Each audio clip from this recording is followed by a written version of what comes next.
wait, what episode are we? What's up, everyone? Welcome back to another episode of the Heel Hookers podcast, episode 151. I knew that. Let's go. We are here to talk about all things from this weekend at our UFC 311 from the Intuit Dome in LA, California. First thing that I will say to start off with it, I very much like the arena. That was a real cool screen. Yep. It's obviously no Sphere. Yes. But for it just being a normal place that they could book probably yearly, pretty cool fucking place. I don't want to say normal, but you know what I mean. No, yeah. Yeah. Best production value outside of the Sphere they've ever had. Yes. I definitely want them to start going to more places like that because obviously just more and more arenas that are going to be built are going to have more technology just built into it, stuff like that, to make it more make the visuals better. They definitely have to start going to more places like that because that was awesome to experience, honestly. Oh yeah. No, yeah, 100%, because that is a very new arena. But to get into the things that took place inside of the arena, all of these fights to get to from Saturday night, 13 bouts on this card, I would say overall didn't really deliver as good as I was hoping for a card. Yeah, I was definitely, at the end of it, overall disappointed with most of it, which was sad. Like, I just feel like I was very excited for the prelims. I thought that they were going to go crazy, and they kind of just under-delivered to my expectations, which is obviously my own fault, Yeah. Yeah.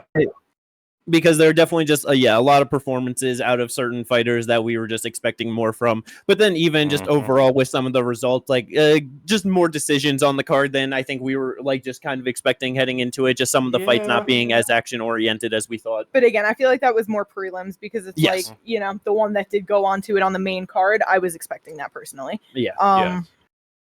But starting with, the main event, there was obviously the last minute switch up that we didn't talk about in the last podcast. Armin pulls out the morning of weigh-ins with a back injury, back pain, whatever it may be, and in steps Money Moicano. And it's like, holy shit, that's kind of crazy. Moicano's ranked number 12. He's 10 in the UFC. Okay, sorry, 10. He's a very solid fighter, but number 10 for a reason. You know what I mean? Has not fought the caliber of Islam, and on such short notice. The one thing that he had to his advantage is that he is the same coach as Armin. So if there was any word of this going around his gym, his coach, this is something he could have easily been a bit more prepared for than Islam was. But Islam did exactly what he should have done. You know what I mean? As the reigning defending champion, the number one pound for pound in the world, he should have been able to short notice get Moicano out of there round one, which he did. Darce choke. It was pretty good for him, but I feel bad for him. Yeah, that was such because I know obviously going into it, it's like ain't nobody was picking Moicano. Islam was a minus 1,200 favorite going into that. Like you said, the champion, number one pound for pound fighter in the world. You're fighting the number 10 ranked guy. You should be able to go and do that. But I was just really hoping for Moicano to be able to get it done. I've been riding the train with him on this rise, every single stop, believing in him, thinking that he could get it done. Obviously, everything was stacked against him, but with the preview and all the things of Islam on this long run, looking to break the record of title defenses, just all those things that are hard to break that could make it easy for someone to get the upset. Moicano, a short notice on a day, just everyone counting him out. I felt like there was way more of a if Islam's lose, you know what I mean? Moicano can fucking get this done, man. He could fucking pull the fucking rabbit out of the hat, find some way. And honestly, when it started, fucking just right away, Moicano looked way faster on the feet than what he normally does. He was pumping the jab right hand real fast, just ready. He looked so prepared as much as he was going to be for that fight, Yeah, no, 100%. Yeah. I will say that I kind of expected Moicano to maybe be able to hang in there a bit longer. But it's Islam's good, man. He's opportunistic. He saw something and he immediately went for it and was able to get Moicano out of there, So I'm not surprised in that aspect, It's that's not something you can fight out of. It's you were going to go to sleep if you didn't fucking tap him. Yeah. But I was saying, with feeling bad, I low-key kind of feel bad for Islam that it happened like this. Because prior to the title, him actually getting the title, who was it? RDA that pulled out? And he ended up fighting... He was Green. I think he was supposed to fight RDA, and then that's when he pulled out and he fought Dan Hooker, and I think he was supposed to fight Benny. And then he was supposed to fight Benny, and then he fights Bobby Green. Yes. So it's like leading into the title shot, you have people talking about, oh, he beat Dan Hooker and Bobby Green. He doesn't deserve this, blah. Get Charles out of there in the second round. Like, good for fucking him. That was beautiful. His first defense is Alexander Volkanovski, and people want to use it against him of, oh, it's a 45er, like you should fight 55ers, whatever. But Volk was number one pound for pound at the time, only a weight class lower. You know what I mean? Like, obviously he's a shorter guy, but it's like he's stocky and a very good fighter. And he gave Islam a good fight, but Islam was able to do it. Then they want to use it against him that Charles pulled out. So short notice, Volkanovski steps in, and it's like, okay, again, now two of your defenses are against a 45er. Yep. One of them was short notice, but it's also short notice opponent for Islam. And no matter what, your chin, like your first round would be your best round on a short notice fight, and your chin does not change throughout a camp. So the fact that Islam got Volk out of there in one round, knocked him out, that was fucking beautiful. Then into Dustin. Again, people Dustin wasn't the deserving one. He just got knocked out by fucking Justin, then beats Benoit. I feel like all of these things, there's so many things to be used against him, even though he is on this legendary run. The first person to break the streak of 3 title defenses at 155. Now he's at 4. The longest fucking streak in 155 at a 14 fight winning streak and 15 fight overall because of the one catch weight. It's like, it's legendary, and there's just so much to be used against him, No, but that's why I was happy that he won. Like, as much as I love Moicano, for everything he has going for, that Islam has going for him, and the things that people could use against him, if he lost this fight, everything would have been taken away. No, 100%. It is funny now that I'm thinking about everything he has fought in title fights, used to fight, or has fought at 145. That is kind of funny now that I'm really thinking about it. Literally everyone. Oliveira, Volk, Dustin, Moicano. No, exactly. And Arman was like that. I feel bad for Islam because of Arman was 100% the deserving challenger, and don't need Ari. Ari fought, but was a close fight. It's like really just would have been like the stamp on that 4 title defenses streak that would have really but now it's Moicano who you had to take short notice, and it's like it's not as it's still a huge accomplishment, but people aren't going to look at it that way in the short term because of the fact it was short notice. Now 5-10 years down the line, people don't think of the context and circumstances, they're not going to care. For sure, because it's like 2 of your title defenses are against a 45 pounder, not an actual lightweight. 2 of your title defenses are on short notice, sub week for your opponents when you were training fully for a fight. You only beat one number 1 contender in Charles Oliveira when you got the belt. You know what I mean? It's there's so much to discredit him, but at the end of the day, 15 fight win streak. 2 other motherfuckers in UFC history have ever accomplished that. Kamaru Usman, Anderson Silva.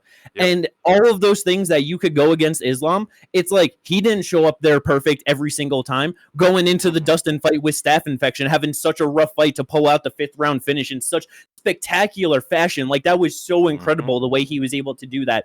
In 3 fights in a row, fighting top 3 or top 5 pound for pound fighters in Charles Oliveira and Alexander Volkanovski back to back. No one in the UFC, as far as I know, has done something like that and beating such high fighters back to back to back like that. Stopping 2 10+ winning streaks back to back in his first 2 title fights. These are accomplishments that nobody else has gathered in their record, in their streaks and what they've done in the UFC. So it's as much as you can take it away, like you said, give it time over the years. It's going to be one of those things that kind of starts to fade away, but it's none of it. As much as it's not as special as if Arman went in there and Islam got it done over Arman as what it would feel for him getting the 4 title defenses today, it is still so goddamn incredible he was able to do it, and that he was able to sub him in the first round, because Moicano been subbed one time. That was 3rd round at 145 against Brian Ortega, who was the king of the 3rd round comeback subs. You know what I mean? And it's the way, like you said, so opportunistic. He got Moicano down. He's working on top. Moicano did good. Finally gets his legs in there, pushes him off, and then comes right up, going into Islam with his head first, jumps right onto the neck, pulls like he was going to go for the gilly, and then was like, fuck it, wraps up the darce, locked in like that. And as soon as he locked it in and like, got it turned to the side and wrapped up, Moicano was tapping like 5 times of like, get this motherfucker off of me. And you just seen the disappointment in Moicano's face afterwards, because it's like, it was short notice, but he was training for Benny. He was ready for a fight. He was ready to give it all, his all. He said it himself. This was probably his one opportunity for a title. He went in there knowing he has to do his best. He tried what he could, and Islam shut him out in under 5 minutes. That is so goddamn impressive. Yes. People always talk about the short notice fight for the opponent that came in. It's like, in this situation, they were both in a fight camp. They were both ready for 2 different people. So like, you know what I mean? And then even when it comes to the Volk one, it's still short notice for the person that was ready, because people train for the specific person. That's why Jones did not take Chael Sonnen in short notice, because his camp said, no, this is not who we trained for. It's not something that every champ does or every high level person does, because of the fact that they know that there are the opportunities that it's like, damn, we didn't train for this. They might have something that we're not ready for. And Islam said it himself. Gladiators don't choose. He's going to take anybody, and he proves it every time he does this. And funny enough, you are able to actually draw the comparison in this one between the John Jones pulling out with Dan Henderson and Chael Sonnen, and this one, because both of them, Chael and Dan Henderson, trained at Team Quest, and he 100% knew about the injury, because like a torn knee where you're trying to like get to the fight, as opposed to this potentially, because I had not been hearing anything about Armin having any type of injury or whatever, just any rumors about him potentially pulling out. So I almost assume it's a freak injury. Yeah. Where it's like, I don't think Moicano was actually like thinking this was a potential a possibility. His coach had said that like for a couple of days, Armin was complaining about it. So I wonder if he even just put that bug in his ear, like, yo, make sure you make weight. No, that was like a thing kind of thrown into Moicano, where it's like, even just in general with being on the card and everything, it's like, just knew that it's like, if anything happens, like, you make championship weight, you're the motherfucker to go in there. Because it's like, even though he was getting the step up and like the opportunity against Benny's on a 2-fight losing streak, getting finished in both of them. Moicano's on a hot run at 155, so it's like, he's gonna be the guy. Yeah. And they were not about to have Merab Umar be the main event. You know what I mean? Like, so it worked out for him. But I feel like he might have had a couple more days notice than Islam had on him. Yeah. Which, that can mean something, but like 3 days, like that's not the biggest. You know what I mean? So, but it still, even just for the mental for edge, watching, like whatever, Because it's like that's the time you're relaxing, but that could easily be the time where it's like, all right, let me run back some of his fights. Let me watch some of the shit he has going on. You know what I mean? No, it's just one of those things where I think even with like a potential slight mental edge, I feel like someone like an Islam Makhachev or like a Khabib Nurmagomedov, like their minds are still trapped. You're not gonna break it's not gonna affect them at all. Like in terms of like a switch up, they're just like, I'm gonna smash. Like that's why people shouldn't use it against them, because not everybody thinks that way. Not everyone is willing to take the short notice fight, especially when their title is on the line.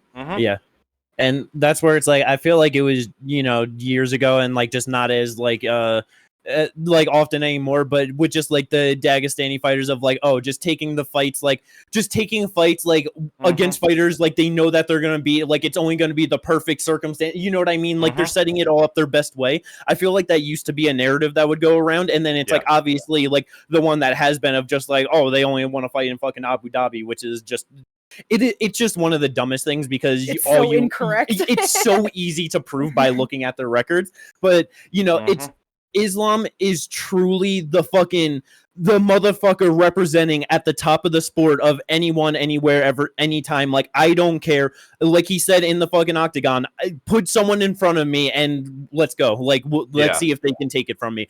Just hold him belt. If you want this, try and come take it from me. Because he is willing to defend that against anyone in the world at any point. It does not matter. Absolutely incredible though, man. Islam, one fucking win away from tying Anderson Silva's record. Tied it at 15 with Kamaru Usman last night. If he decides to defend the belt again at 155 pounds... I almost think he wants to. Same. I feel like he kind of does too. It was like afterwards, like him talking, saying, like just him talking about like whoever, whenever... I feel like he knows that, like, damn, like, this wasn't enough. You know what I mean? Mm-hmm. And 170 right now got a whole lot going on. I feel like he kind of knows in his heart that, like, even though the weight cut is hard and it might be weighing on him a bit, I think it's still smart to stay at 155 for now. Yeah. Yeah. And because it's like we've been talking about it, where it's like the people at 170, man, they are just they're the motherfuckers coming in and at the top now. It's just different with how big they are and how they're built, their frame. It's like Islam is so undersized in terms of his height and length. He looks small next to Moicano. Yeah. Obviously, he still did what he did and he looked great, but Moicano is not big. Yeah. You know what I mean? And he looks small against him. It's like we're making the joke that the fucking average build for welterweight is 6'1" with the 77-inch reach. You know what I mean? Yeah. Like, Islam is 5'10" with the 70.5-inch reach. Yeah. You have Shavkat, who is 6'1", 77-inch reach. Ian Gary, 6'2" with the 70-something-inch reach. Jack Della Maddalena isn't the tallest, and even he has like a 74-inch reach. Joaquin Buckley is like 5'10" with the 76-inch reach. It is stupid. Yeah. Like it is just he's not big enough to be there. So I don't know. I'm scared for 170 for him. Because it's like he is extremely smart on the feet. He knows how to fight like these people in the right way. He knows to make his entries and everything. And then obviously like going up to 170, he's probably going to put a bit of extra size on him. You know what I mean? Have that like a little bit added physicality to his game. And it's like his grappling is very dominant, you know? So I don't know, man. Still scared. I'm just so he is right there on the pinnacle of true greatness. You know what I mean? I cannot wait to see what he decides to do, who it's against, and how it ends up playing out. Because what's interesting is, Dana talking about after Armin's pullout, he is not the next person for the title shot. So it's like, do you think that they're just going to finally go to the rematch of Islam Charles? I don't know, man. I really don't know. Because I feel like the only other one is like, let's say Islam is down to turn around for International Fight Week. Max Holloway. He got the great win over Justin at 300. That was 155. So fuck whatever happened with Ilya. It's like, that's obviously a clearly very good win too. Yeah. So I wonder if they would do something like that because it's a huge fight. It's a fresh matchup. I'm just not sure what else at 155 if they're saying that Armin's not it. Well, I mean, if they go later in the year, potentially the winner of Hook or Gaethje. Man, it's just one of those things where because I know we're just talking about and like his title defenses and everything, and like in the shorthand, I feel like people are gonna find their way to talk shit, but it's like, bro, give him Ilya Topuria next. I feel like that is the fight to make. If Ilya is like wants to move up to 155, and he like, he said that he wants to fight Oliveira or Dustin to, like basically earn his spot at 155. But if he wants to move up, after last night, he was saying that he would knock him out. He's like, "Come on, bro, you want to fight? Like, I'll move up. Like, I'll see you."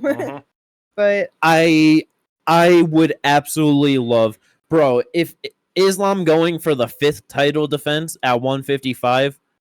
Fighting Ilya undefeated, that would be such an incredible fight. It's a huge fight, but you have Movsar, you have Diego. There's things going on there. Let them live, Bro, if fucking Diego is getting another fight before fighting for the title, Movsar has at least got 7. You know what I mean? Like it's he's at least got 2 or another. So they still have to. The only person that like I feel like they don't want to fuck out right now is Volkanovski. And that's what I was gonna say. Like they still have Volk that they have to give that title shot to, and like there's rumors that that's gonna happen. So it's like if that happens, April-ish, in that general area, those months.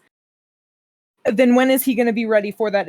Like, I'm just not sure it's going to line up. And then, in that time, I'm sure Diego will get a win that'll put him on track. And it's like, are they going to want to hold out their 145 star to make this big fight when there is Charles and there is Max and there are things to do, Because in that time, you can get Armin in another fight. And then, you know what I mean? And then him just being like, no, I'm ready this time. And they're like, all right, buddy. You know what I mean? I get that. I want to lean with what Jimmy's doing because all right, let's say they do the Volk rematch, like around April. Potentially then having that fight around more like October, November for Islam and Ilya fight. May, September. So that would suck if it It would that take long. it would, but it would not be in like June or July. It'd be. See, I feel like if they do the rematch with Ilya and Volk, I just feel like he's getting him out of there quickly. I feel like the UFC can be like Ilya, like if this is the opportunity you want, like get it done. Like we're looking to get this done in July. If you're not ready for July, you're missing your opportunity and you're defending against. You know what I mean? Like the UFC for sure would like. I get what you're saying. I'm just asking, like, when is like Ramadan this year? Do you like know? Ramadan is from the end of February. I believe it starts the 28th or the 29th until the end of March. Okay, I wasn't sure when because I know it changes.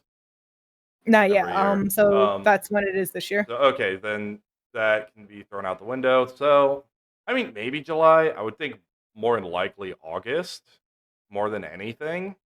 But even then, like.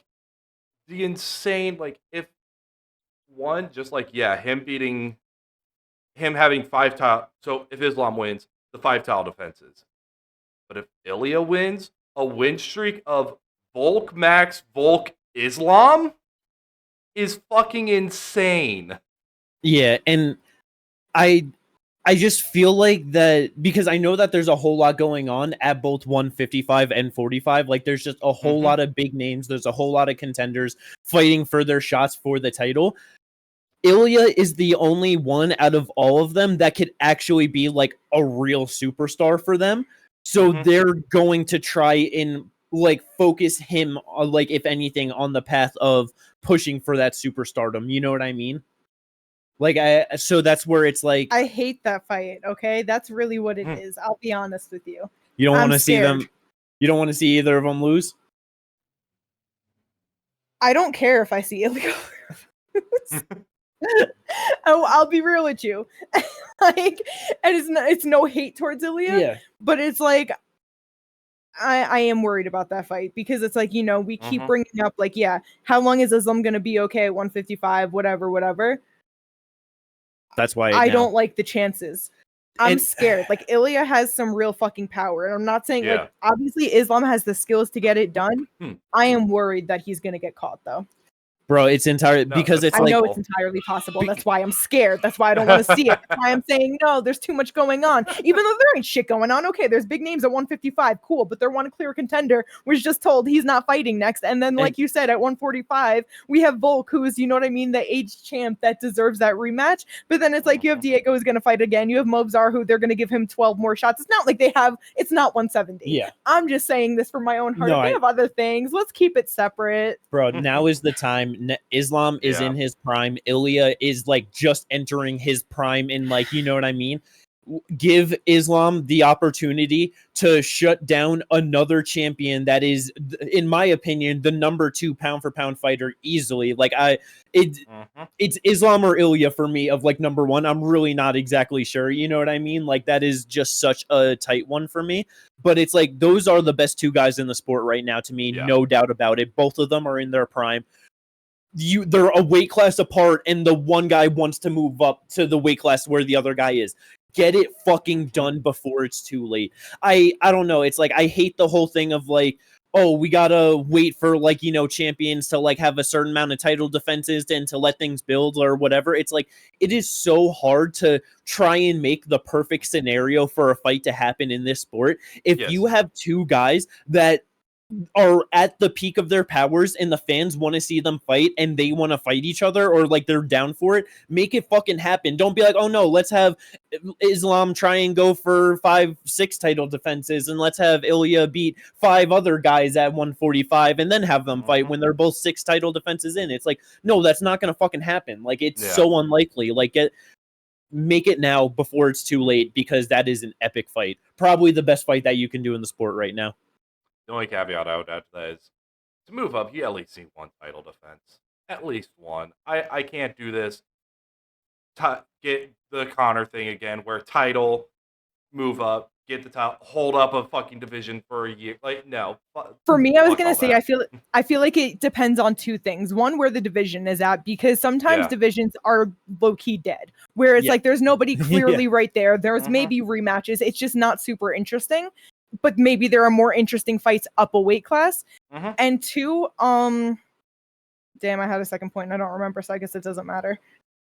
Because that's where it's like, because I get that, but that's where it's up to the UFC to just do the right thing, where it's like, Volk wanted to move up to fight Islam, and they had Yair as the interim title on that same night. And then it's defend or vacate. Are you going back down in a timely fashion to unify, like Volk did? Then it's fine. None of it fucking matters. And if not, you're done. The interim champ gets promoted, and if there's other contenders, then it's like it's fine. Yes, like that's what I was gonna say, is that if they can do it in the sense like Volk did it, where it's like, you know, they defended their title 4 or 5 months later, they're fighting up a weight class, and then win or lose, they are still like, nah, and give me 4 or 5 months and I'll be back at my actual weight class, and it's like all within that year. Do what you want to do then, you know, because then I feel like it's not holding it up too bad. Yeah. But yeah, don't fight once and then say I'm moving up and then take a year and a half to get there. Yeah, I get that. Because that's the UFC's fault of literally letting Conor reign as the undisputed champ for 500 days without even a thought of attempting to defend the title. Like, it is always so funny to me to still think about that Conor has held the lightweight title for longer than Charles Oliveira. Like, that is such a funny fucking fact. Like, and it's for the stupidest reasons. That's why days shouldn't matter and defenses should. Yes, 100%. Like, most times days to me don't matter. It just depends on which champions it is. Because, like, a DJ, a John Jones, or like a Anderson Silva, days and defenses matter because they actually fucking defended their belt. Yeah, exactly. But either way, I think that is definitely enough time on that main event. Yeah, we talked about that for a long time. Yeah, we did. Shit. Yes. Let's go on down to the co-main event. Bro, we smoked a whole L just in the main event. Yes. Damn, we suck. Okay. It's all. Hey, there's a lot. It was a fuck. It's just one of those. It's fucking Islam, man, on such a run. Like, no, I know, but it's like there's just a lot. Like there's a lot. There's a lot to it. The co-main event. I'm happy. So when it happened, I was very disappointed and upset for sure.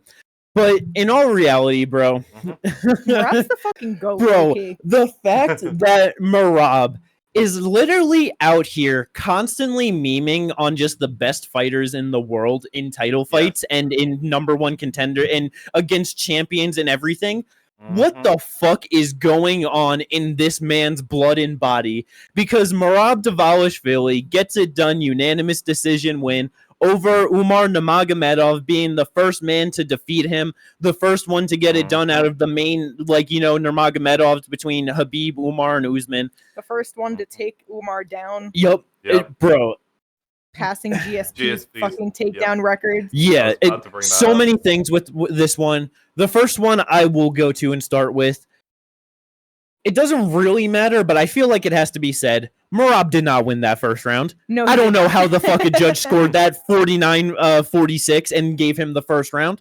That's fucking crazy. But it doesn't matter because either way, he definitely won the fight. Yes. Yeah, he won 3, 4, 5, and if I remember right, second round was close. Yeah.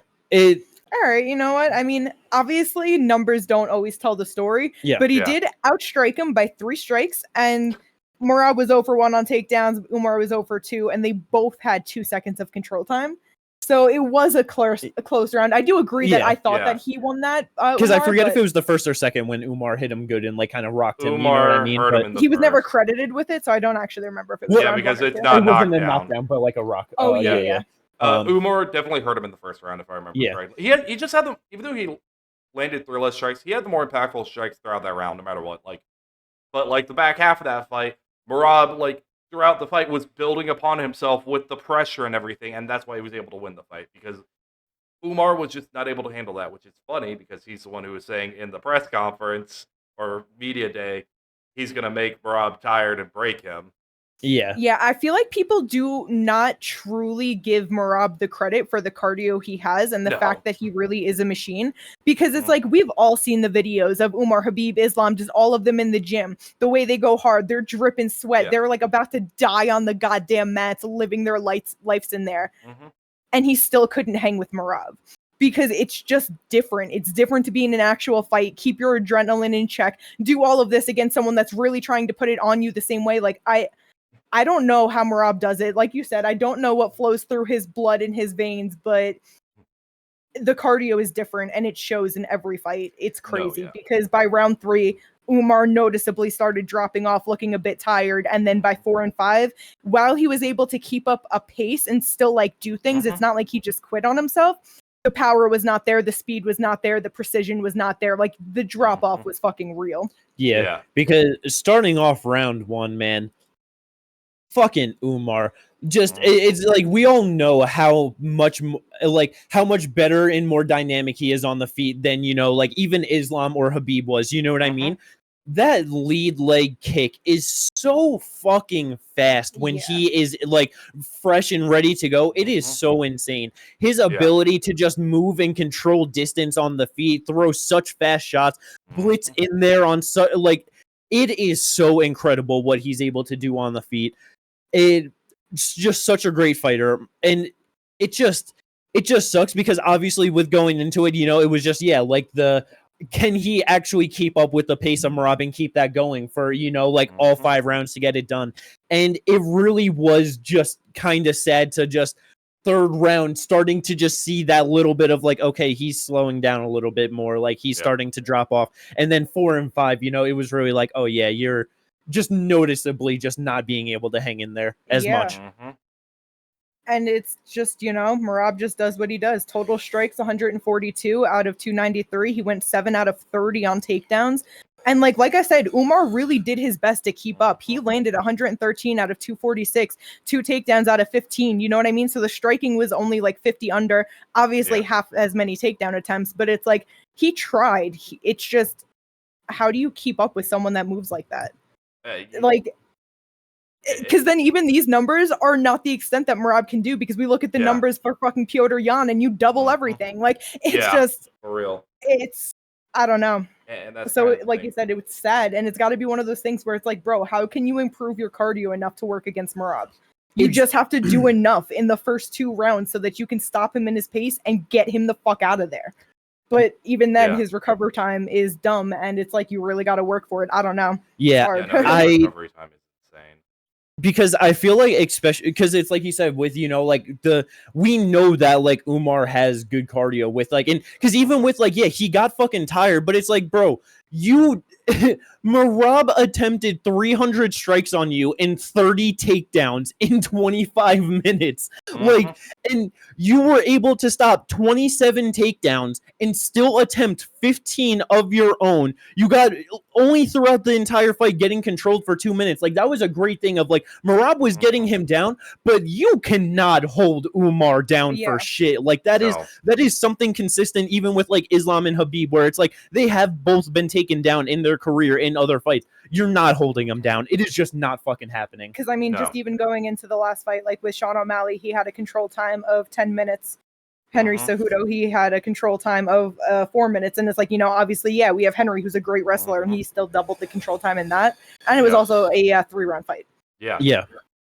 But like it's just one of those things with Merab. I don't think anyone going in there to fight him can ever count that they're going to beat him across the decision. No. Like, that is just not, you have to go in there knowing it, because what does it fucking matter if you just completely blow your load in the first 2 rounds and then have nothing for the back 3? Because even if you fucking do enough to like conserve it, okay, I won the first 2 rounds and now I have enough to hang and try, and you're not winning the back 3 rounds. It's not happening. Like, you have to finish this guy. There's no ifs, ands, or buts. That is the only way someone is beating Merab. You have to finish him. That is the only way I see someone taking that title from him. And it's like, I know we were talking about it a little bit before, but it's like, I feel like right now in the top of the division and everyone like in the top 15, I feel like the best person to get Merab out of there is Sean O'Malley. He is the biggest threat to Merab, I think, to get him out, because it's like, he did not look the greatest in that first fight, but I feel like he realized a lot from that and what he can actually. I feel like Sean realized he could do more in that fight. You know what I mean? If they were to have another one, and I feel like that'll give him the potential to get him out of there. Yeah, and even then, I still just believe in Merab to be smart enough and put together a game plan to like just work around it, you know? Like, it's just, obviously I'm interested in it because I do also think that Sean is probably the only person that could get it done. Yeah. but that doesn't mean that I favor him to be able to do it. You know what I mean? Mm-hmm. Yeah, no, this he's holding this title for a little bit, I think. Sean probably is number 1. I think number 2 might be Piotr. Number 2, you said Piotr? Yeah, because he's someone who who's fought Merab, obviously. Like, I just feel like he would also be able to do something similar, where he also is able to look at that fight, see what he did, see what Merab did, look at the fights in between, and be like, okay, this is what he's doing, this is how he's doing it. Because Piotr is very analytical when it comes to how everything is done, so I feel like he would be a strong contender in that as well. He would probably be the person right behind Sean O'Malley that I would say is I agree. Being the most dangerous. Everyone else, I definitely agree. A lot of the other guys. I don't give him as much credit. No, that's fair. But like the only reason why is because Merab just isn't a dumb fighter and is as smart as Piotr is. I think Merab is just good enough to just shut him down. He won't let him get going, and I think that if they had a rematch, I low-key think it would be similar to the first one. Piotr might be able to get more done, but I think it would be pretty similar, to be honest. No, and I get that, but if we're just listing people, I would still think he'd be number 2, because then you have Umar, who he just fought, Corey Sandhagen, Davidson Figueiredo, Chito Vera, Henry Cejudo, Song Yadong. Yeah, he's definitely number 2. I just think it's far down from where I think that Sean could get it done. No, yeah, I get that. It's just one of those things where looking at everyone else, I just feel like he ragstalls most of the rest of the division. No, for sure. It is. Yeah, Merab is a menace to that division. He is 34 years old, so just turned it. So starting to get on the older side. So I wonder, and I feel like because he said that he wants to be active this year. You know what I mean? Get a lot of title defenses. I wonder if he just realizes that as one of those things where it's I'm getting older. I probably don't have the most time. I'm in a great shape right now, doing good. Let me get as many wins as I can. Yeah, and I would not be surprised if he's able to be the one to get the because I know did Aljo tie for the most consecutive title defenses or beat it? I think he might have beat it, but it has the same amount of title wins. I don't know. 135 has just a fucked up history of champions and shit. Yes. But either way, if he's able to even tie Aljo for as many title defenses, that's probably going to be your greatest bantamweight of all time, honestly. Yeah, because his wins will be a lot more solidified. There'll be a lot, just even with this first one being against Umar, you know what I mean? He's going to have real contenders, real fights. He's not going to win in ways that people are like, bro, you should have lost. Bro, that was a DQ. Bro, he had no shoulders. You know what I mean? Yeah. It's not going to be the same circumstances and excuses to use against him. since September of 21, his win streak is Marlon Moraes, Jose Aldo, Piotr Jan, Henry Cejudo, Sean O'Malley, Umar Nurmagomedov. That is an impressive fucking run. Yeah, literally from Jose to Sean, all former champions, and then Umar, undefeated fighter. You know what I mean? And just with the name and the legacy of Nurmagomedov, that's just a big thing for, I would not be surprised if time goes on and it's Merab is literally the only person that ever ended up beating Umar, and then he just, kind of like Islam, where it's ends up whatever, just having the one loss for a while, and I would not be surprised. Merab is on such a great run, man, and then it just. I think it was the 4th round, just fucking Umar trying to take him down, and he's just fucking standing there, just hands up, just fucking yelling. Down for a second for it. Yeah, but that's... No, because that shit kind of made me mad, so I have to call it out. Because at first it was funny, because you have Umar pulling on you, and he's just, what? And he just got too comfortable. Umar pulled back, and he just ends up on his back. Fucking Merab, dumbass. Just great, man. They did get fight of the night, though, so good for them. Yeah, definitely deserving of that. Definitely deserved it. That was real good. Yeah, because these 3 fights are the stretches of bonuses given out, so it started with them as fight of the night. Yeah. I just want to do what they're gonna do now with Umar. Huh? Where Umar is going next? Because I don't know. Well, even then, who's fighting Merab next? I really just think it's going to be Sean, because they were already talking about doing the rematch. Sean just, Fair enough. Sean, Merab, Umar, Piotr. Yeah, probably. That's such a rough fight for Umar. That's a great fight, but that's fucking... You think that they'll want to give him a fight that they think he can win? And yeah, I think he goes down a little bit more. Winner of Henry and Song? Like, that's possible, yeah. Something like that. Or like a fucking Figgy. Cheeto. Or Cheeto, like Cheeto some, yeah. Figgy, maybe, yeah. Yeah, someone with much more flaws So that any are of the able guys to be 5 to taken. 8. Yeah. Basically. But yeah, so and which is just good for him because he had one top 5 fight in being Corey and then fought for the title. Don't do the thing of like, oh well, yeah, you beat a top guy, fought for the title, and you only lost there. So it's like just fight all the other top 5 guys now. Like, right? No, yeah, build him back up as a contender. I get that. It's just like one of those things. It's like, what do you do with Piotr? Because it's just like we're having because now he's already beat Biggie. He's fought. Timelines and everything. It's just weird. So that's where it's like, yeah, because obviously they probably do go to Sean O'Malley, but it's like if they wanted to go to like Sean Corey fight, you know, like and then give Piotr the title shot against Merab, I would have no problem with that. Or if they're gonna give it to Sean, bro, I would not have. It's like it would definitely suck for Corey of just want to like just that along that same line of just always fighting the top guys, but it's like. Bro, Piotr Corey 2 fight, that would be so sick for both of them. Like, fuck it gets, even though it would be fighting back or something, like to just stay active, get another fight. Let's get him and Cheeto or something. You know what I mean? Like, just, you know what I mean? You can definitely find them a fight for sure. Piotr, Jan, and Cheeto, the worst first round. Oh my god. Mandatory 5 rounds. Both of them at this point in their career understand they have to do more in the first round. So this is the best possible time that they could have a good first round, you know? But either way, bantamweight division in a little bit of a weird spot, but we got a lot of good guys, a lot of fun fights still be had. So let's see where everything plays out. Going on down to the featured bout. We knew that this would be such a good and fun fight. And holy shit, man. I'm kind of happy that it lasted as long as it did because it made it all the way into the 3rd round. So we really got a great fight out of it. Yeah.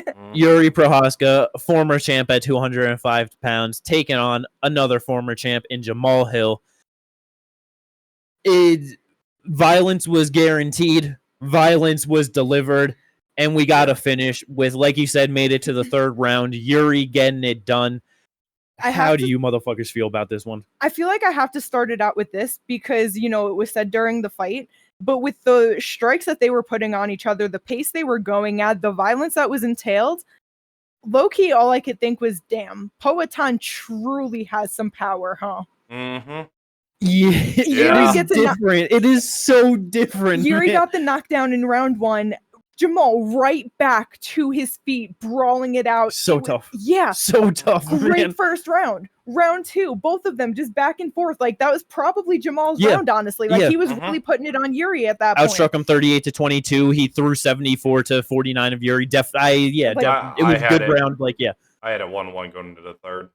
Yep. Honestly, I wasn't like scoring it live at all because I was just enjoying it and kind of expected it to not go to the scorecards.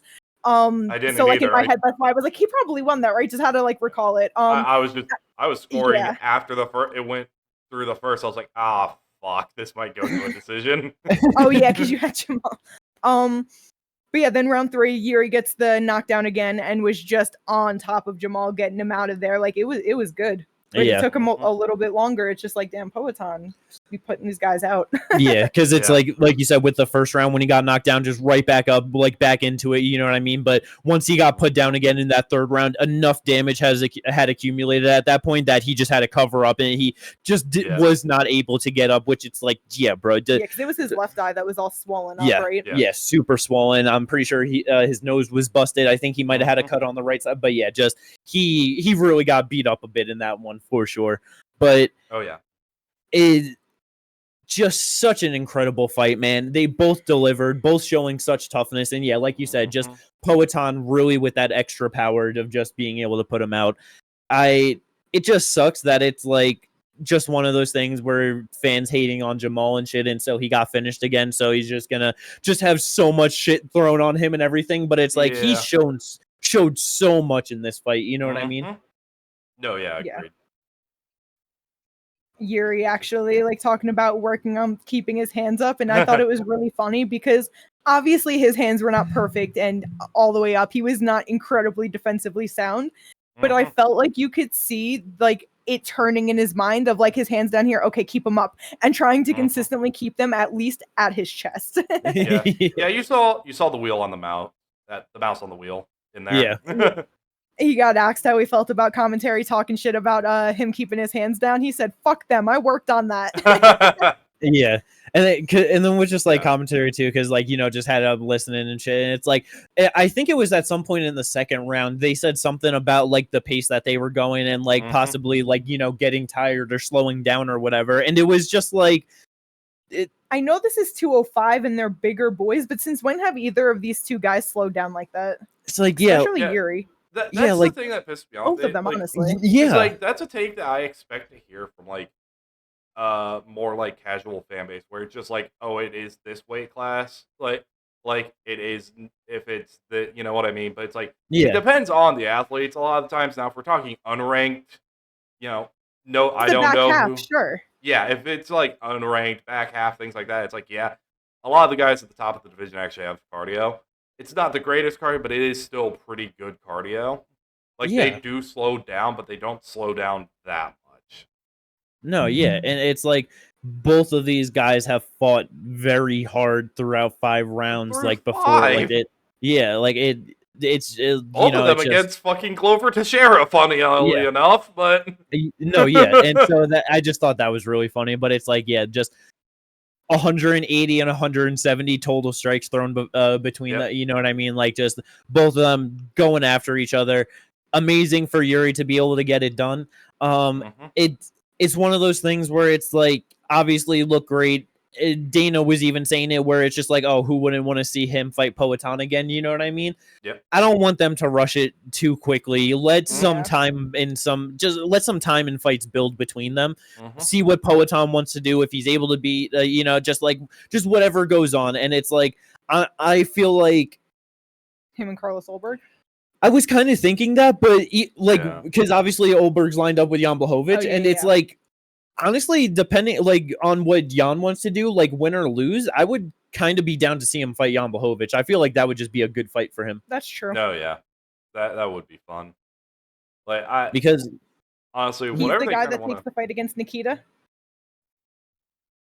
Bro, sorry, what were you gonna say, Ginger? Give me that, please. I would go ahead. Like, we can get Nikita in here. I was about to just bring up whatever Jiri wants to do. If he wants to wait out for a title shot, if he wants to fight the winner or the loser of Carlos Ulberg, Jan Blachowicz, depending on how that fight goes, whatever.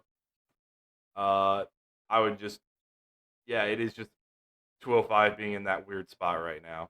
Yeah, actually, I really want it. Back would be good for him. Give him again more confidence for the Payton fight, and let him get a couple more fights that he can get used to keeping his hands up. Let him feel more comfortable doing that.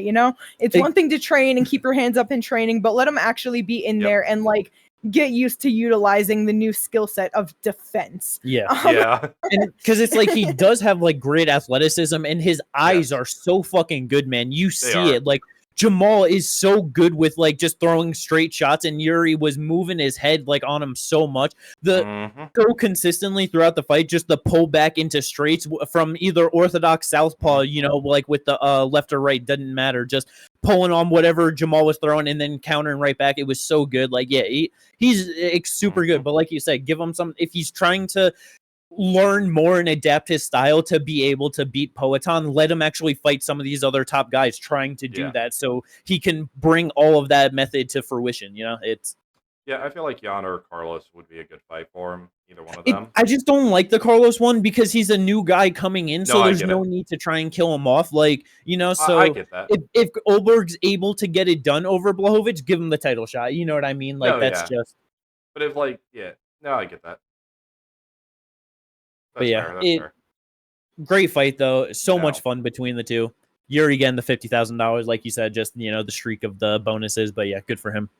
Now Jamahal Hill, I do want them. I said this to my dad when we were watching. I'm like, I do kind of want to see them go back to Jamal versus Khalil. I do love that fight. Or that would be since you brought him up earlier, him versus Nikita Krylov. Yeah, either one of those. I just feel like with where the division at, both of them should just fight back in some way. Yeah, 100%. Actually, Khalil versus Jiri is an insane fight. Yeah, that'd be fucking wild. But yeah, just great fight between the two, though. Next fight on the pay-per-view, top 10 fight at 265 pounds, Jailton Almeida versus Serghei Spivac. I was excited for this one, and it actually delivered. It was... As soon as the fight, was going, I just really had that feeling of, I want Serghei to win this one, man. Yeah. I really want him to get it done. And being able to get the takedown, just, doing good, Jailton reversing, him reversing, just real good little back and forth scrambles between them. You know what I mean? I was about to say, heavyweights who can scramble? Yeah. What a concept. Two heavyweights that both weighed under 240. Oh, and had grappling ability. What a fucking concept. God, I hate yeah. But just both grabbing a takedown and a reversal, both having almost 2 minutes of control time, you know what I mean? And it was only a first round fight. It just real good. Jailton able to get it done with the ground and pound, just putting the big shots on him, damaging him. I felt so bad for Serghei, man. Got up and he lands out it looked like it was that straight, and then when they showed the replay, no, it was the uppercut that hurt him and just swarms him. He goes down and then just swarms him with the ground and pound. God. Yeah, I did feel I felt bad for Spivac. I felt good for Jailton. It was one of those things where it's a mixed bag because Jailton needed to get a win, because if he lost here, it's he can beat a lot of the guys in the division, but is he really going to be able to win the title if he can't beat Spivac and Blades and stuff like that? Yeah. I do feel good for him, and then for Spivac, I feel bad because he. But the thing with Spivac is he's also young. He's only 29 in the fucking heavyweight division. Yeah, which is crazy to be 8-5 and only 29 at heavyweight. Yeah, and he came into and it's he came into the UFC undefeated. It's damn. It's it's not bad. Just losing to all solid guys for the most part. You know what I mean? He's lost to Jailton, Cyril Gahn, Tom Aspinall, Marcin Tybura, and Walt Harris. Yeah,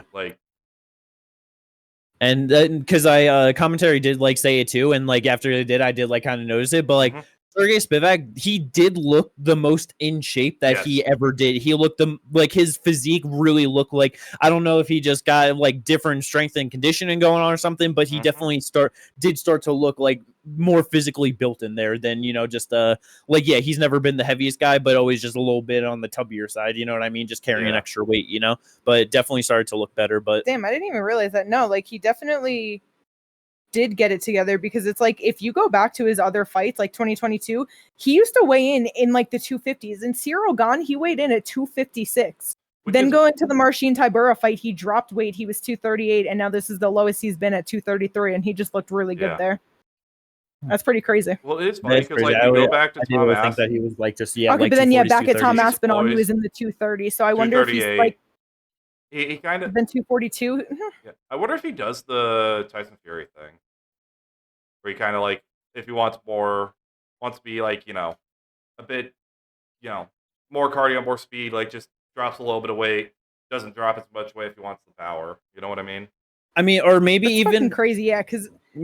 Okay, because from May, when he fought Walt Harris, he weighed in at 254, and then he fought that October and fought Tai Tuivasa and weighed 233. That's insane. Yeah, I don't know. That amount of weight loss isn't the most insane, but it is insane for you to be doing that as an athlete who's fighting at a specific weight class. Yeah, but yeah, shit like that. I'm curious why he does that now, though. Yeah, I don't know. But 29 years old at heavyweight, still has plenty of time to just get it together, get on a good run, as long as he sticks around. But yeah, for Jailton, definitely a very solid win, just starting to get back on track after losing to Curtis Blades 2 in a row now, 2 first-round finishes. It was just really funny because he called for Cyril Gahn, and then Joe Rogan was just other than him, who would you like to fight, And it's just it's just basically being you're not getting that fight, Cyril ain't accepting it. So it's just, they're probably, if they're not able to get Tom and John done, they're probably just going to go to Tom and Cyril, So I don't know, but either way, I mean, Volkov. That'd be a pretty good one. I would definitely suck for Volkov after beating Cyril when he should have, but getting fucked on the decision, and now he has to fight Jailton Almeida. But that would be a fun one. I would definitely be interested in that for sure. And it's very interesting too because of size and all that. Like they are very different. Yeah. Yeah. No. Yeah. Let's see how the UFC books them at heavyweight. It's kind of hard to just think of anything right now when the top is just all log jam. So you just never know what they're gonna do. Yeah. Like you said, Spivac, 29 years old. He's still got another 15 years to get everything together. Exactly. Going on down. First fight on the pay-per-view. I was so wrong. Oh, I was a little bit sad that it wasn't as funny as, I thought we were just going to get more wacky shit from this one. Yeah. But RDR versus Kevin Holland. RDR right away in the fight grabs a takedown. I think within 5 seconds. It was somewhere in there. It was right away. He gets him down. Just a whole, working the grappling. 3:31 of the first round. Gets the rear naked 3 minutes choke. and 25 seconds control time. Yeah. Okay, so pretty much within 6 seconds. 6 seconds. Well, okay, yeah. Within 6 seconds, he shot the takedown, got him down to start getting the control time. Yeah. So yeah, super easy for RDR.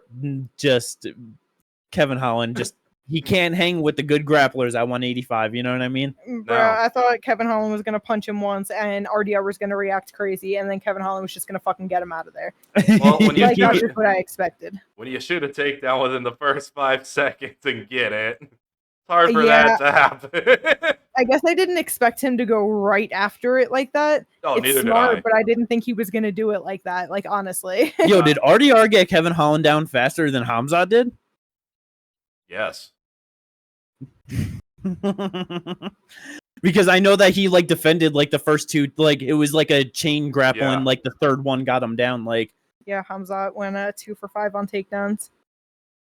Pretty crazy. That's insane. So well, he had 1 minute and 56 seconds of control time. Yeah, I guess it still took longer though because he went 2 for 5 in the matter of 2 minutes and 13 seconds and had that much control time still. Jesus. But yeah, I don't know, man. I just don't know what the fuck to think of RDR at 185 in the UFC. No. You know what I mean? I just hated this fight because I knew it just wasn't going to tell us shit. And that's, you know what I mean? And it's okay, wow, you were able to take Kevin Holland down right away. You ground and pounded him for a little bit, kept him down, and then you subbed him. Okay. You went life and death with GM3. What does it look like when you fight the Iron Turtle? You know what I mean? Yeah. Make that the next fight. Bro, I'd be fine with that. But I don't know, but fuck it. Let's get him and Paul Craig. You know what I mean? Ooh, that's actually really fun too. I'd be down for that. If you're looking at a top 15 fighter, him. It's very possible. I actually believe that. I'm not just saying that because Paul Craig and Triangle. No, yeah. I think that that's a great fight. I actually think one more that would be interesting, and it continues the progression for one of their prospects. RDR Bo Nickel. Just do it. I'd be fine with that too. That would be another real fun one. Just see how that two different grappling styles clash with each other. Mm-hmm. But yeah, either way though, good for RDR getting his second win inside of the UFC, improving to 19-2. I don't think he gets past top 10, but no, we'll see. We'll see how that plays out. No, but it's also I haven't seen him against any other real good fighters at 185. Some of the top fighters at 185, so it's eh. But yeah, that is it for the main card, though. Let's get into this fucking prelim shit. Do we start by talking shit about Ginger? Yeah, that's what I was thinking. Yeah. Ginger is truly the biggest piece of shit, I would say. He knows he has a curse, and yet he still proceeds to use his curse against undefeated fighters. Yes. Last year, 2024 draft, this dude picked 3 undefeated fighters.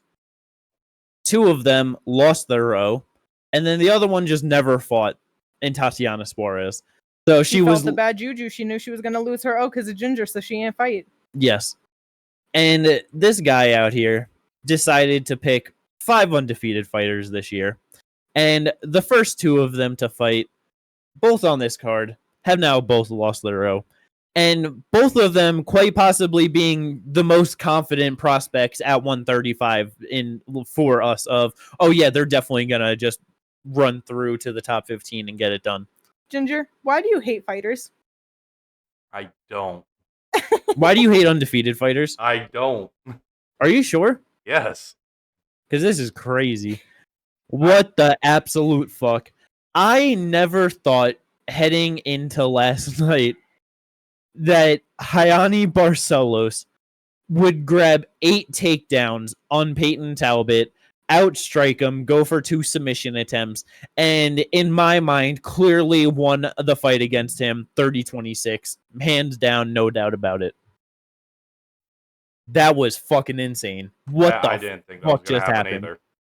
Yeah, like of all the fights that we were just like, damn, like, you know, that's kind of sad. This is the one that I can't think of anything. I don't know what the fuck happened. Like, Payton Talbott he got out hustled, man. Yeah, there was, and he was just too content about it, which is like the worst part. Like, it just looked like he didn't have that extra like oomph, that extra fire to be like, no, like, let me get the fuck out of here. You know what I mean? Yeah. When he was taken down, there were positions where it's like, he's not working to try to push Raoni off. He's not working to try to get out of there. He just settled and then ended up having to defend submissions because Raoni worked to get to fucking submission points. He was taking his back. He was going right into full mount. Like, it was just Raoni just like you said, just absolutely out hustled him. Yeah. No, yeah. I will say Barcelos had a lot of moment of veteran moves he did in the fight. I counted at least about 4 or 5 times he was legitimately hooking into Payton Talbott's gloves, but ref never saw it, never said anything, so whatever. I never caught that, honestly. Yeah, me neither. But and then obviously the cage grab that resulted in Payton Talbott deciding to get the position back on the ground when I was like, I understand that you worked for that position, but at the same time, I feel like your best chance is to keep this fight on the feet, because if you get reversed, you're not getting back up, and that's what kind of happened. Like, even when he was on the feet, and this is where I was kind of surprised and just like, wow, I can't believe this is how it's going, is like, at no point when he got himself back to his feet or when they were on the feet was he acting like he was down, like any amount of rounds or whatever, and he wasn't like, I don't know, he wasn't just being as active and going out there like, no, I gotta put this the fuck on him and I need to get him out of there. You know what I mean? It was just crazy. Even in fights where he's finished it in the first round, second round, he threw more, he did more, he worked more towards it. You know what I mean? Like, I don't know. Yeah, because it's like, only one judge scored the first round of 10-8, but it's like, I don't know how after that first round, you got controlled for 4 minutes and 51 seconds out of 5 minutes of that round. Just absolutely dominated. You threw 2, or you attempted 3 total strikes. You landed 2. You know what I mean? It's like, how do you not fight from there on out with the urgency of like, I need a finish to win? You know what it was just, it really was just kind of crazy to watch. And it's like, he would land good shots on the feet against Raoni, looking like he had him hurt a little bit, would have him moving out on skates, and he just never pushed for the finish. And that's what's crazy, because we've seen it before. You know what I mean? Like, it's not like we haven't seen that type of performance from him. So it's like, oh, dude, what are you doing? It's like him versus Cameron Saman. He had him hurt. He was on him. Yanis Gamori, he got him out of there in 19 seconds because he hurt him and he was on it. You know, like, it was just not that same sense of urgency at the fuck all in this fight. It was crazy. Yeah. Sad. Yeah. Like, this was the saddest one for me. I really wish that this was either on the main card or it didn't go to commercial. I really wanted to see the corner and the corner work that was being done in between rounds for Payton Talbott, because that not being able to see that, not being able to hear what the coaches are saying, it is kind of one of those things where I'm like, okay, how is his corner reacting? What is his corner telling him to do? How is he interacting with the corner telling him these things? You know what I mean? Yeah. Yeah. I don't know, man. But it's either way, it's like as disappointing everything it is, it's like he's 26 years old, plenty of time to grow and still learn, you know what I mean? So Raoni just at 37 years old, still showing that he is not out of it. He's still got plenty left in the tank for a performance like that. So it's probably gonna shut down a few more guys before he gets out of the UFC, honestly. Oh yeah. But yeah, just that was definitely a crazy one. I'm sure a lot of people are upset losing fucking parlays and bets too with that as well. So biggest favorite on the card. Yeah. Definitely fucking upset of the year contender in that one for Raoni Barcelos for sure. Oh yeah. Other than that, on the prelims, we did have some fun stuff, good stuff. Azamat short notice fighting Zachary Reese, put him on fucking conscious in the first round. That was kind of crazy. That was sad. Yeah, vicious ground and pound putting him out. He landed one good shot that looked like it was to the back of the head, like kind of before the finishing sequence. But then, just landed a couple, and his head was just kind of like forced up, like and how the position, and ref came in, stopped it, and he was unconscious, man. Yeah, it was fucking crazy watching him get up, being all wobbled. Yeah. Bogdan got a nice win over a short notice. Billy Elekana. That first round was scary. Yep.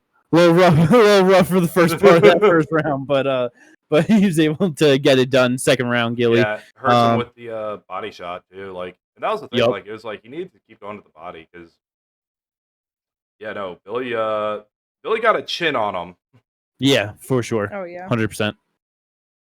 Yeah, so very good for Bogdan, just continuing that win streak after his debut loss to Vulcan. Grant Dawson getting it done against Carlos Diego Ferreira. That was very nice for him.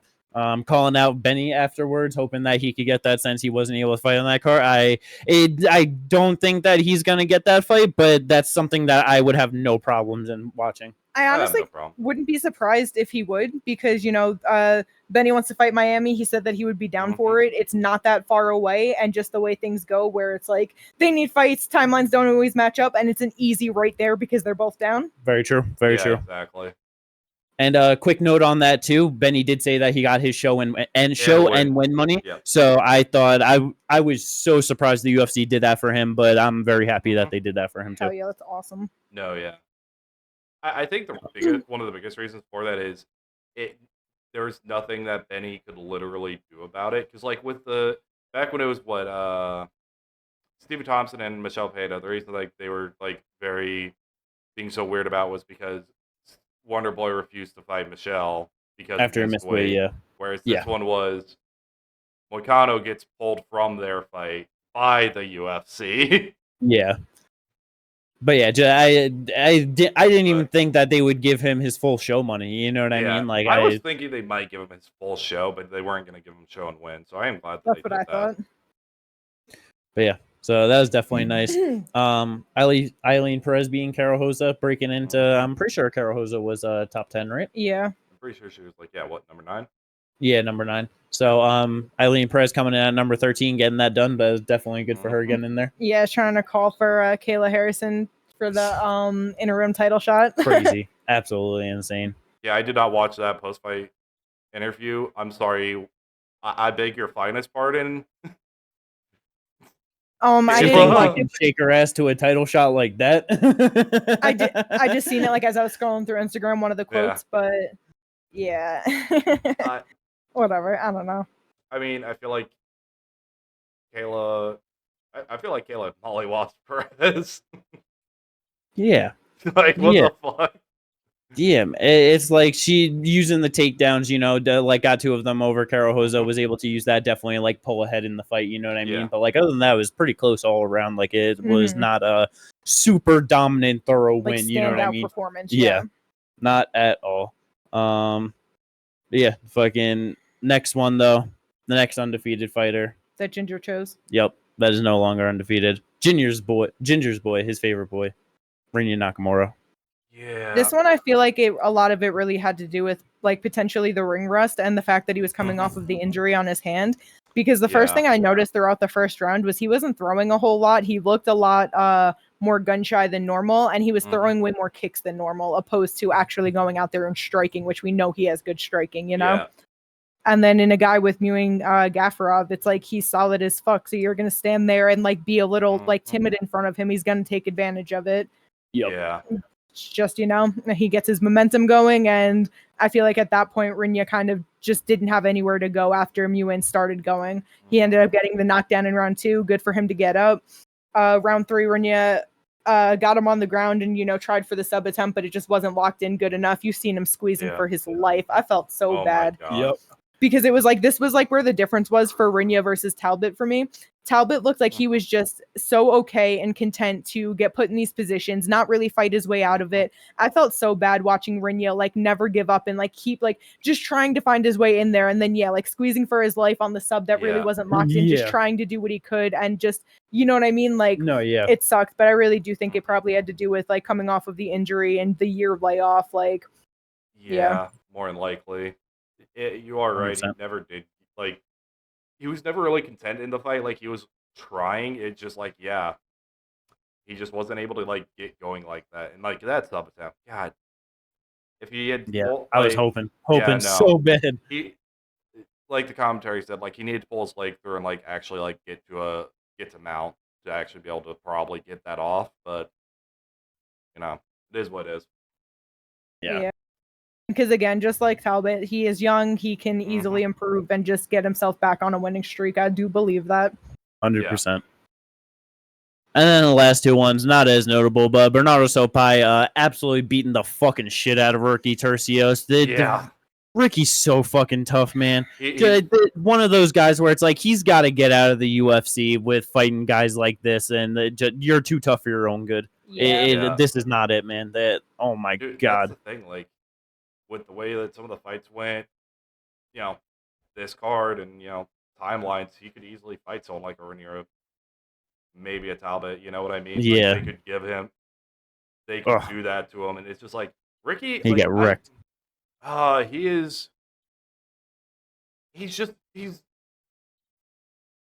like, our generation's version of fucking, how did I just have his name and forget it? Diego Sanchez? Diego Sanchez, yep. Like that, tough as hell, but like, and that's the reason why I say, like, the biggest reason I say that is he's taking such a beating, but he's always trying to move forward, always, you know. Yeah. And it's one of those things, and that in terms of the fighting style, like, for sure, just like dream big, work hard, you know. Yep. But yeah, that was definitely rough to see. But yeah, good for Bernardo Sopai though, getting into the winning column after his rough loss to Vinicius Oliveira in his UFC debut. Yeah. And then opening the card to Garrett Ulanbekov, taking the O out of Clayton Carpenter's record. That was very solid for him, getting it done, just getting a little bit more, very close fight overall, but just securing that unanimous decision win. 4 for 4 on undefeated fighters, all losing their O on tonight's card. Absolutely fucked. Yeah, so crazy. Last things for this, Tapology, motherfucking Ginger, pulling ahead first place, beating me by 5 points. Absolutely terrible. Kate coming in third. Terrible. Yeah, but we didn't talk about it last week because we forgot, and we're not going to act like we started off the year with a Ginger win. I won Tapology last week. Yes, we started the year off with a me win. Yep.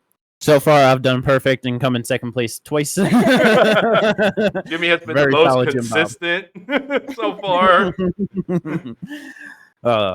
Yeah, and then for the draft, we did have a good, decent amount of fights too. I was supposed to have 3 fights, but Armin pulled out, so I ended up with 2 going perfect with Jiri and Bogdan, both grabbing finishes. Kate, I was supposed to have Moicano fight Benny, and then he was booked for Islam, so he lost, but I'm happy for that. I was really hoping to go 1-1 in total on the draft because, you know, I got my Fatima Klein win, but this, I'm happy about it. I'm okay with it.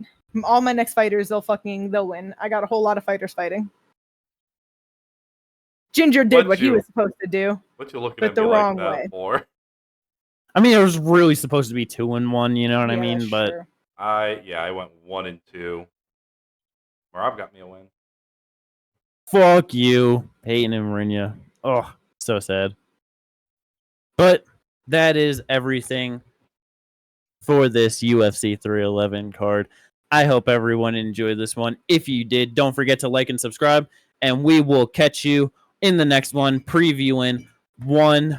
Oh my goodness. Oh my god. Yeah, fucking oh my goodness. Fabricio, he's back. Super Bon. Oh my god. Taiwan Chai. Johans. So much to get into. And then an absolutely terrible dog shit PFL Road to Dubai Championship Series. Just fucking call it Bellator if that's what you're going to change anymore. It to. Yeah. I don't care. I'm calling it Bellator.